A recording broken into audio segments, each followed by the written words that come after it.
Welcome to another episode of Rhodes to Equity, where there are many paths but only one destination. Our conversations unapologetically elevate BIPOC and LGBTQIA+ leadership. I'm your humble host, Dr. Dwight E. Rhodes, and we're thrilled to bring you today's show. The $800 Million Man, how Dwayne Ashley is building a movement for education, equity, and generational wealth. Our guest, Dwayne Ashley, is the CEO of Bridge Philanthropic Consulting, the nation's largest Black-owned fundraising firm, with over $800 million raised for HBCUs, historically Black colleges and universities, and equity-driven causes. Dwayne leads with vision rooted in legacy. From Wiley College to the global stage, he's transforming how philanthropy empowers education and leadership. Dwayne doesn't just raise money. His company raises the bar for what's possible in historically marginalized communities. In this episode, you'll hear how Dwayne's philanthropy isn't charity. It's strategy. It's justice. And he proves that when we center equity, we don't just build institutions, we build futures. So stay tuned for an inspiring conversation packed with actionable insights. Before we dive in, make sure to subscribe to Rhodes to Equity for more inspiring conversations with BIPOC and LGBTQIA+ leaders making a difference. Now, let's jump in to our conversation with Dwayne. I'll just transition it over to Dwayne Ashley and say, welcome. Introduce yourself. Who are you? Thank you for having me, Dwight. A little Southern boy from Houston, Texas. That's who I am. Born, bred, and raised in a community of love. Parents who worked hard to be a part of this American dream and to give opportunities to their children. That's who I am, a product of those kinds of opportunities as you think about it from an equity lens. Had it not been for those who walked before me, that I stand on the shoulders of, I could not be here and to do what I do today. So that's who I am. I love that intro because that's a perfect transition. Can you share a memory of your early life that helped shape who you are today? When I speak of those giants, there have been giants that I've known who have been world leaders. But there's also been those giants that were the leaders in my community and on my street. And when you work for the Postal Service during my early years, that was a job of integrity, a job that people looked up to because they were leaders in the community, from the Postal Service, the fire department, policemen. My community was made up of working class people who did jobs like that, were vested in the young people growing up with love, support, and knowing that everybody made a difference and you could have an opportunity to be the best you wanted to be. I certainly think that contributed to a lot of my success and me being who I am today. I was trying to make it home because my godbrother passed away. He grew up on the street with us.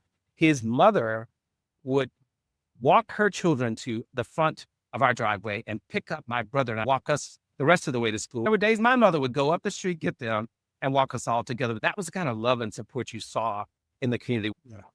I love that little vignette. It really does take a community.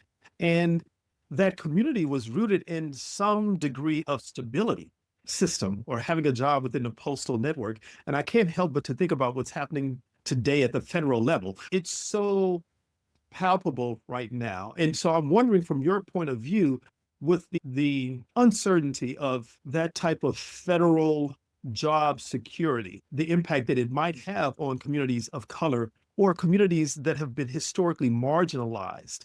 And I'm wondering, what are you thinking in terms of the impact in the future?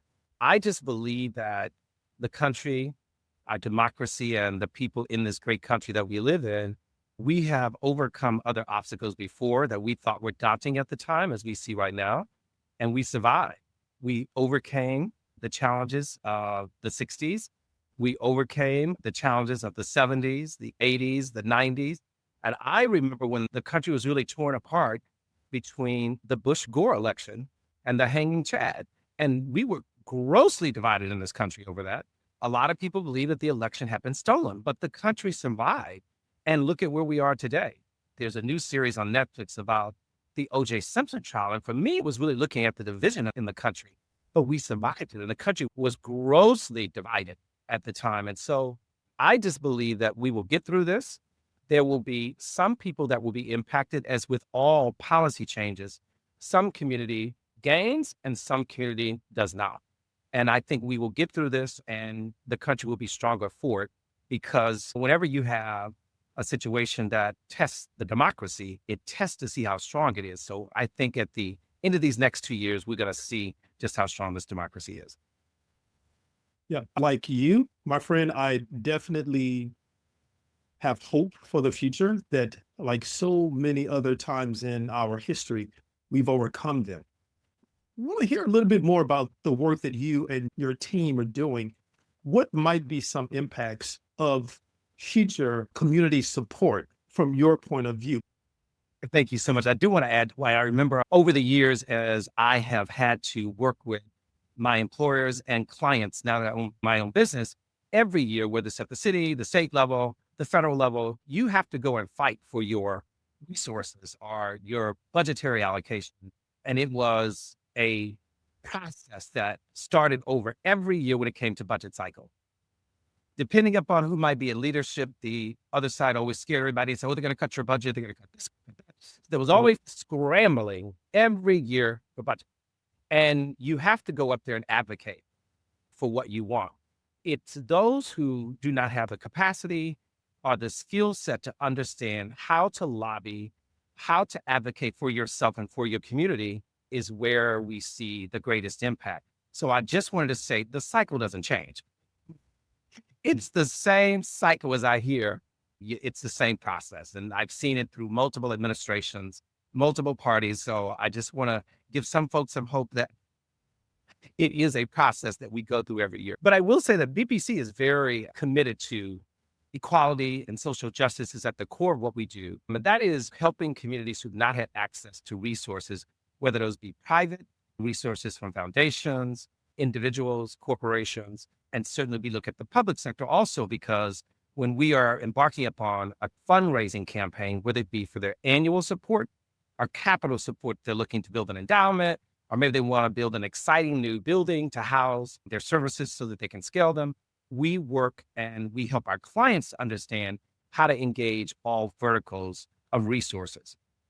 Are there going to be challenges as we go into a new administration that has different goals and objectives? Yes. Were there challenges before? Yes. Were there opportunities that our community was given that they may not have been prepared around the electric vehicle initiative? There were lots of opportunities flowing from DOT and DOE to get communities ready by inputting EV charging stations and helping them to build out infrastructure. But if you don't know about that, regardless of what administration it is, you don't know how to tap into that. And if you don't know how to build a partner with the infrastructure company where there were billions of dollars flowing to, then you may not have been able to take advantage of those opportunities. When the first announcement came out from DOT, one HBCU applied for the infrastructure grants to build up their EV infrastructure. They with a large university in Maryland, and they were the only one that selected in the first round. That was $750 million for EV grants. When the second round came around, of course, folks started getting the word and we started trying to amplify if this money was going to be available because it was $1.5 billion in total. But very difficult to be competitive because you needed an EV infrastructure company that could work with you. And there were certain areas that could not benefit if you were not zoned by the map for DOT to be in a underserved community. But it was not easy to try to get those monies out to communities that needed them. Those opportunities are there, but are these communities always able to take advantage of them? Hence where we come in. We partner them up with other teaming partners, set them up with the opportunity where they can be more competitive. And we do the same with the campaigns that we run in terms of helping them build their packages and business portfolio offerings to make sure they can present them to potential supporters. Excellent. Bravo to BPC for being able to lead that charge in elevating the resources that are available. So a huge part of this space is to talk really deeply about not just BIPOC leadership, but also to elevate LGBTQIA plus leadership and our allies. So I'm thinking about what was a pivotal point in your leadership that intersected with your understanding of your LGBTQIA plus identity, and what impact has that had on your leadership and being able to lead out and proud? Thank you for that. What we're hearing from the funding community that is still and always will be committed to equality is that they are not pulling back their support. They are going to be making even deeper investments because they know that civil liberties is under attack and they want to make sure that they're protected. So for me, it has always been about being authentic. If you don't have authentic relationships, people are not going to want to really invest in my clients. They won't want to invest in us because trust is a big part of what makes a partnership work. Being authentic about who I am is the first step to really entering a relationship of integrity. So that was the pivotal moment for me. And at that point, I wasn't really completely out. I didn't really publicly embrace who I was until my late 20s. And I worked for a client. And at that point, I said to her, I said, listen, I'm gay. I can only be one way. And I just want you to know that's going to be a problem. And this won't work for me. And she said to me, Dwayne, I don't care. I just want to make sure you're being authentic. And she went on to give me her own examples of her life and living in a very authentic way and how it had made her who she was, and said, hey, I don't know that I would have been able to do this if I wasn't able to be authentic. It's gotten me into trouble, but it's also made me who I am. And it was partially that really inspired me to say, if this person can do it and be this uber successful, yeah, she's been attacked, then why can't I? And I just saw my relationships with people I went to elementary, middle school, college, that I wasn't being completely authentic with, they transformed into being deeper relationships. Yeah, I really appreciate that because that speaks to your specific journey in being authentic. And so you mentioned that colleague way back when who just said, I don't care. Like, you don't care. What you do, what I do care about is your authenticity. So I'm wondering, you alluded to some barriers she faced, but I'm wondering from your point of view, what have been some of the obstacles you've had to overcome because you've led out and proud? Being from the South, I assumed that people would have an issue with me being gay. And I placed that assumption on many relationships. So in some situations, it probably was true. It would have been a major issue had I come out sooner, given some of the institutions that I led. But Right. ultimately, when I did, I found that people were willing to embrace it. They weren't asking me to change. They liked my skill set and were willing to invest in me. And so I think some of those things we probably put on ourselves by making assumptions that people are going to react a certain way because maybe people haven't gotten to a point where they're just confident within themselves. And that is a journey within itself, is getting to that point where you do feel comfortable and embrace. And I think that takes courage for people to do, for people to stand on that and really be able to embrace all of that and say, this is what I bring to the table. And this is what I can lend because of the diversity of all of who I am that I bring with that. So what words of encouragement or advice would you have for someone who is still trying to figure that out in today's current climate? Yeah. One, I would say the most important thing is surround yourself with people who want to take you higher.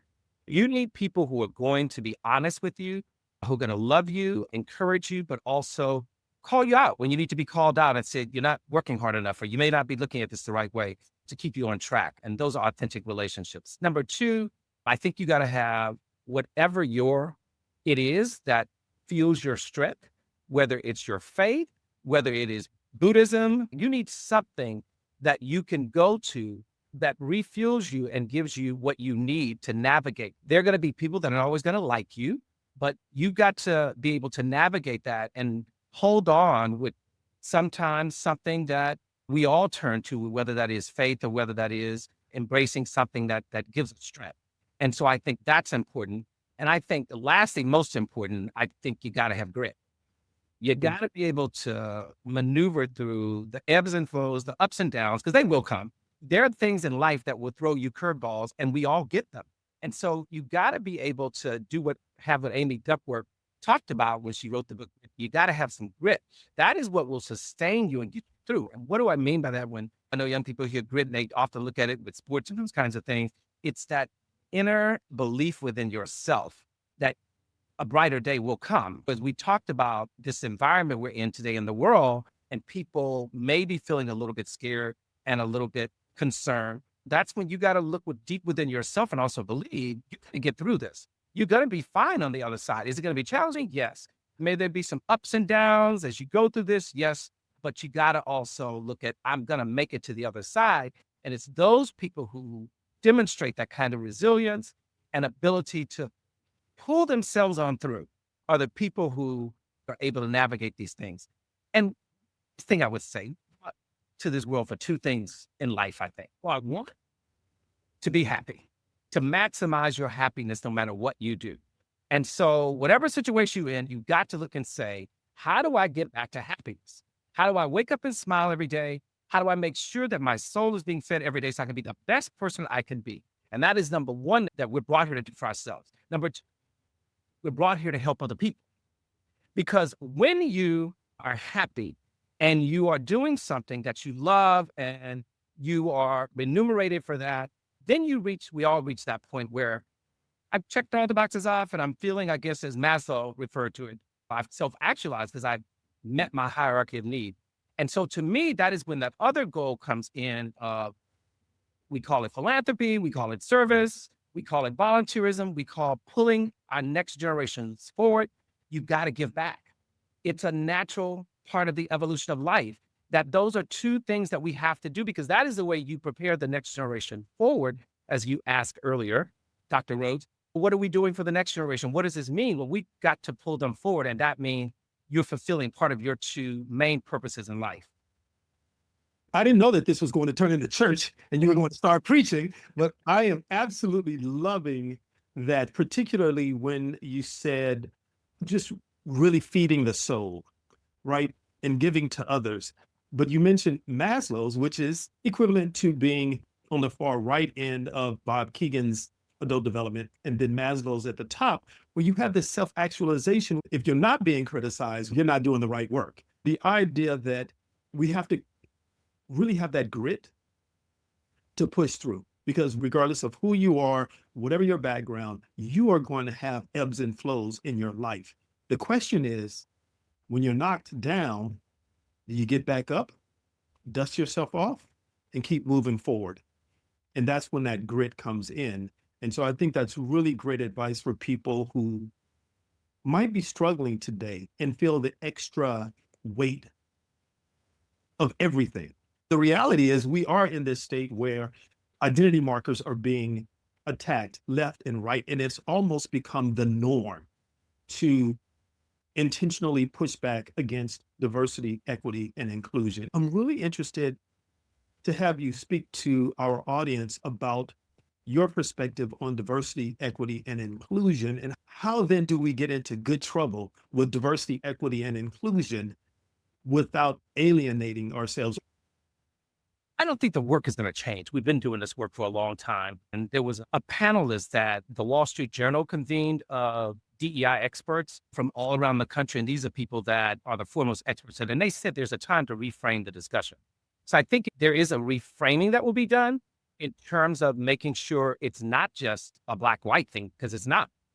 Right. DEI is about so much more than just race. It's about sexuality, your freedom of religion and faith, disabilities that people have. I work with the Black deaf community. That's about them, making sure they have an opportunity to compete for jobs and contracts. So I think that it really is going to be a reframing of this to make sure that people understand this is not just about two races. This is about embracing the totality of diversity. And I think that's where there's been a lot of misinformation. And I think miscommunication and people misseeing it. It's been framed, I think, from some folks and leadership as being African-American and whitish. Right. Yes, to all of that. It's been framed as this didactic binary perspective, white against black. But when we think about diversity, equity, and inclusion, it encompasses so many different identity markers. The problem that I've seen up until this morning, listening to NPR, is this notion that unqualified folks are getting into positions of power, right? And unfortunately, DEI initiatives are being equated with being unqualified. And I'm wondering, from your point of view, how then do we start to change that narrative? What does that look like in terms of helping people understand this is not just this black and white issue, but it's also that issue that, wait a minute, not only are we, when I say we, people of color, qualified to be in the positions that we're in, we're overqualified 9 times out of 10. And one of your congressmen from Texas, Dr. Crockett, okay, she keeps illuminating the fact that not only is she qualified to do what she does, but she's overly qualified and some of the folks who are sitting beside her. So how do we continue that work and change our approach to how we have those explicit conversations around diversity, equity, and inclusion? I think part of that is, as with the reframing, we also have to make sure that we're creating safe spaces to have these discussions with people who may not always agree. I was just talking to a colleague recently who runs a small think tank in DC. And one of the things that they're envisioning is getting Republicans and Democrats to just start having discussions and to monitor that discussion, match them up with two people for about a year. So you can see that while there are many things we may not agree on, there are a lot of things we do agree on. Like, we all want our communities to be safe. We all want people to have the opportunity to have access to contracting opportunities, programs that they want to be able to bring to their communities that will help to make their communities safer. So there are many things that people actually identify with more than there are things that they probably don't.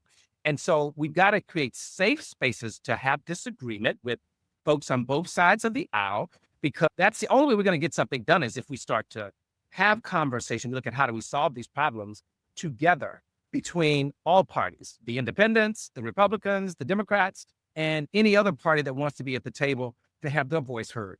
And I think doing that with the reframing, whether people agree or not, as I've seen over the years, when we've always enjoyed bipartisan support for many of the initiatives that I've been a part of, because we go in and we make our case. So we now have to look at, how do we reframe that? How do we make our case in a way that we communicate this and articulate it, that it does represent more than just two races?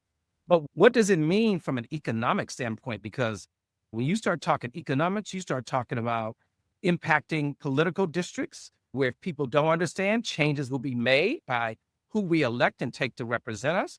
I think that's the way you have to make that argument and amplify it. And so now is not the time for us to get scared and say, oh, no, we're not going to talk about this. You may reframe it, but it's still the same. Whether you call it DEI, whether you call it equality, whether you call it social justice, at the end of the day, we need to make sure that we're not abandoning the root goal and the vision to achieve, to get rid of that, to stamp out systemic systems that don't create equality. And that's part of why these programs were created. And so I just think that's the only way that we're going to be able to move this forward with the reframing, is to look at how do we develop safe dialogue opportunities between all. Yeah, I absolutely love that. Once again, just going back to how you and I both really lean heavily into hope for the future, and also being very proactive to make sure that hope materializes in a way that supports us. But what does it look like in terms of reframing the conversation when we live in an era of disinformation, misinformation, however you want to euphemistically refer to it? There's plenty of evidence to suggest that there are so many deliberate and intentional actions being taken to confuse. Almost, I think it was the title of national newspaper, The Week, and it highlighted the current administration, and it under the title said shock and awe. And in that is the notion that, wait a minute, there's a lot of misinformation there. A lot of things are going to happen. So how do we reframe that conversation when there are so many people rooted in misinformation? We can't have that collaborative conversation when people are believing things that are not true. What do we do to fight against that? Push back against it. Yeah, I think that's why we got to have a multi-generational approach. And we got to get these young people as communicating as a part of this misinformation, because they know better than we know how to talk to each other on TikTok and all the other platforms that they use that I may not even go on. And so I think you have to have a multi-generational, multi-communication channel approach to do this. It's not going to be done by just having somebody on the talk shows and address this, that doesn't work anymore, the talk and radio shows. You've got to have a very sophisticated and a very concise, because we're now in the TED Talk phase, so you don't get people's attention for more than 7 minutes at the most.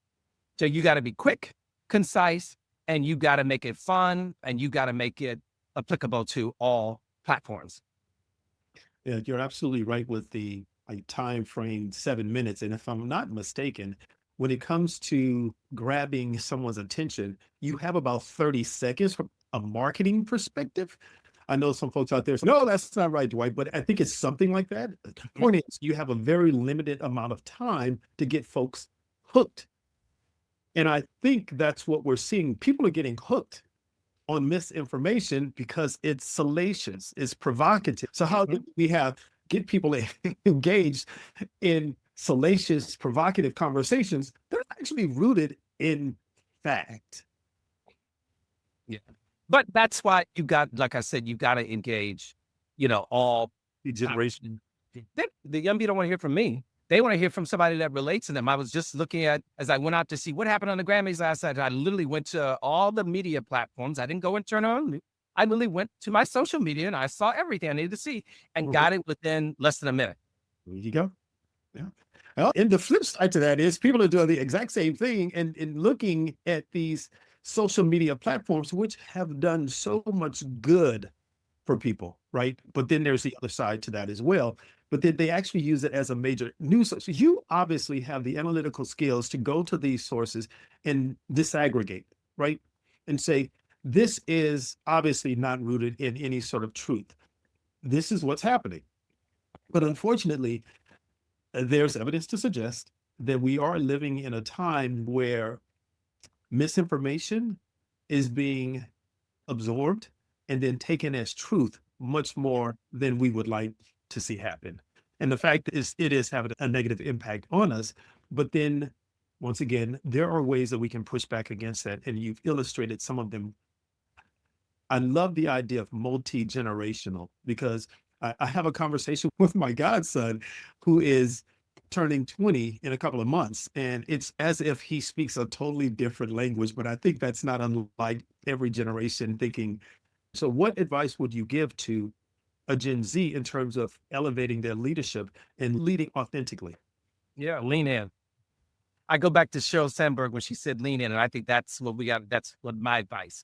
Lean in, lean true, lean with integrity, and lean with being authentic, as I noted earlier, because go for those opportunities where you can volunteer to get in and make relationships and get to know people. Because right now, I think there's the greatest opportunity for Gen Z to start getting on junior boards, start getting active in whatever party committees in your local community. A lot of people don't realize the way you started is that with your local committee, and you start learning about how party politics works. So lean in, regardless of what your views are, get active and get engaged. We need you now because you'll be taking over these critical roles for the future. So now, one of the ways that you can really make a difference and you can really amplify your voice is get active on nonprofit boards in your community. That's who drives the decision-making process on many of these organizations. Controlling local power. We always tell people the gateway to getting into politics is to run for your local school board. So get active and lean in. I absolutely love that. And I wish I would have heard that when I was in my early 20s. So I appreciate that.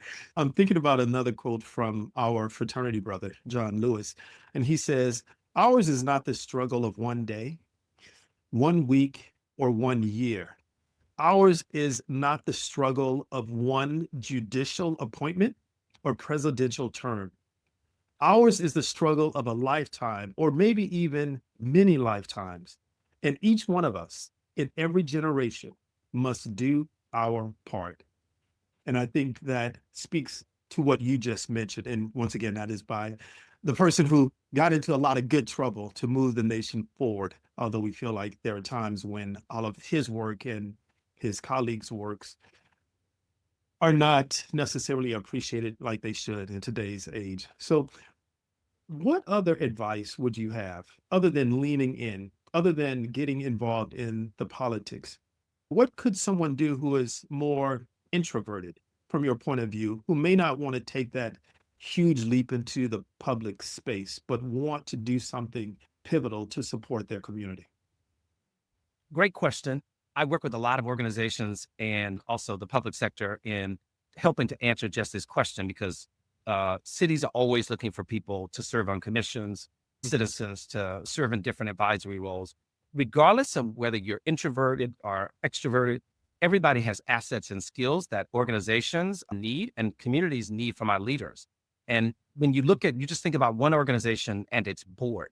If you have an accounting background, a legal background, they need legal advice. If you have a background in marketing, or you have a background in social media, you want to bring that to an organization to assist them in amplifying their message where they most align with your values and with who you are. That is a way that you can get involved by contacting them and saying, I want to be a volunteer. Doesn't mean you've got to be in a whole group of people. It may just be a volunteer assignment where you work one on one with one of their program persons to advise them on social media. Are you advising them on different marketing insight? There is an opportunity for every person who has assets and skills to make a difference in their community by volunteering. That is the easiest and way to get engaged is to volunteer, whether it's with a candidate, whether it's with a nonprofit, or even in volunteering with your local government, because they do, like I said, they appoint people to serve on commissions and advisory boards. One of my early roles that I was appointed to by Mayor Sharp James in Newark when I lived in Newark, New Jersey. He appointed me to serve on the board of the library. I think at the time I was 30 years old. I was one of the commissioners for historic preservation. And I got a chance to see how that worked and got engaged in my community. And I learned a lot from both of those opportunities. But those who would have ever thought I would have been doing it at 30 years old? And as I said, you can't make an assumption that because you're 23 or 24, 25, you can't serve on a board, it can't serve in a role because we need that diverse voice so that it can address some of the equity issues that people might not understand because they don't understand the lens that you bring to this. So that's one of the ways I think people can really start getting engaged. So many of your points resonates with me, and I'm sure resonates with the audience. You didn't mention it explicitly, but you alluded to the fact that someone, when you were really younger, not that you're old now, but just more mature, more seasoned, someone mentioned to you about joining this organization, and that sounded like a mentoring opportunity. And so, can you speak a little bit more about the impact from your point of view of how mentoring can or cannot support moving leadership, a person's leadership, or advancing their leadership skills? What is a mentor? I get people calling me all the time and saying, will you be my mentor? And I really ask the question like, okay, what do you think you want from a mentor and Right. how do you view a mentor? And that is really someone who's agreeing that they Mhm. will walk that road with you to give you advice, to give you direction, and also to introduce you to other people that may be able to support you in ways that they cannot because maybe they don't bring that knowledge or that skill set, or maybe there's a person they feel like you need to be connected to. And I think that plays an incredible role because that's how you get into networks that you need to get into to advance more of the issues and areas in your life that you want to amplify. And so mentoring becomes extremely important, not only at the beginning, but at all levels throughout your life. I have new mentors that come in my life every day, and they are there because they continue to feed my soul and give me that guidance, but to give you that support. And as I also mentioned, to open those doors. And I also think about mentoring a little differently now. I was a part of a co-authoring of Georgia's mentoring program, and I was having a conversation with a mentee of mine, and he is a cisgendered heterosexual black male, and he's trying to finish up his medical residency. And he said to me, "I don't need just a mentor. I need a sponsor."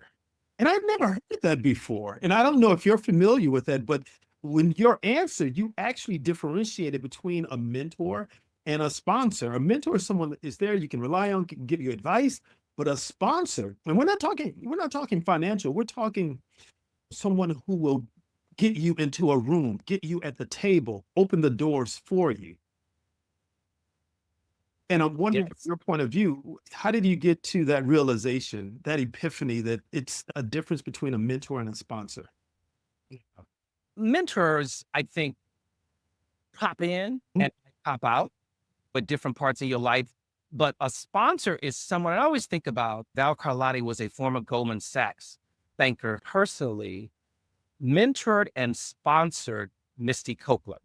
And so he wanted to make sure that the New York Ballet was able to move to another level with really naming its first African American major lead dancer. So Val sponsored her by putting her in all of the right places, personally raising money for the marketing to elevate her brand, working with the board of directors because he was very active in the arts community here in New York, and working with them to make sure that opportunity was created. And sure enough, it happened. When there was a major story written up when the Wall Street Journal, New York Times about Val Carlotti and his role in sponsoring her. And he did that from beginning to end with her career in making sure that she was elevated to that role because he knew what that would do in terms of opening doorways by having Missy Copeland to be named as the principal dancer.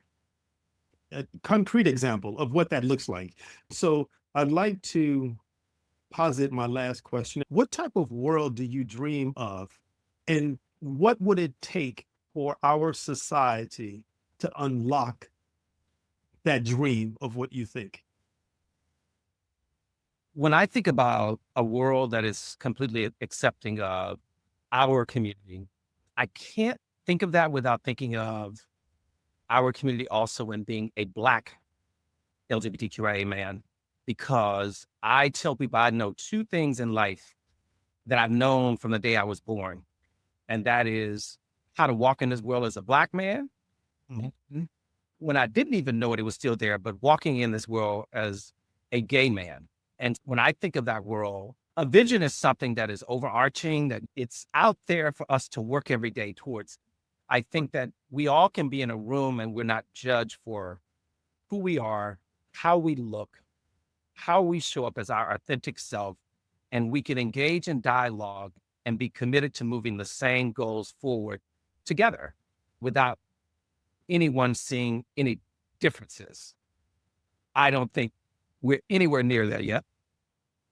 That is my aspirational vision for this world and for the society that we live in. But I think that's what keeps us striving and keeps us working every day. And that is the call to action for your audience and for all of the people who are asking, how do I make a difference? You get engaged and you lean in and you show up and you amplify now more than ever who you are to help us achieve that vision. Beautiful. I can't think of a better ending of this conversation. I do want to take a moment just to say thank you so much for taking the time out of your extremely busy schedule to be a part of this conversation so we can elevate the voices of those who have been marginalized for so long, but yet we're still illustrating grit and perseverance to push through. The Rhodes for your great voice and vision and your impact on the world. Thank you. Take care and have a great week. You too.